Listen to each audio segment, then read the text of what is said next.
at hindi ka nalalabas ng hospital. Ito lalabas ka pa ng hospital eh. Hihingi ka ng abstract, certificate of poverty.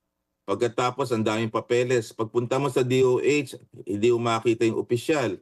Kaya tumatagal yung pasyente. I have a patient, Karen, umabot to ng 6 na buwan sa ospital dahil nagbalon kasi yung politiko po nangako, hindi naman tinupad. At ang sabi, natalo po siya ho sa eleksyon eh. Paano yung continuity?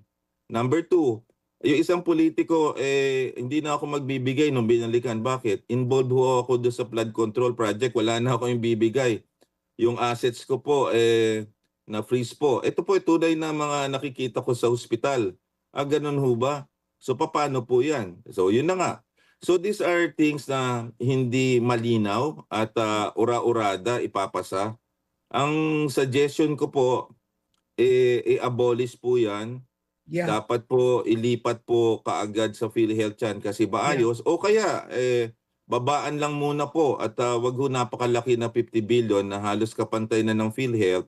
And then gradual transition na wala uli at palakasin po ang universal healthcare. Ganyan Karen ang lumalabas na modus operandi.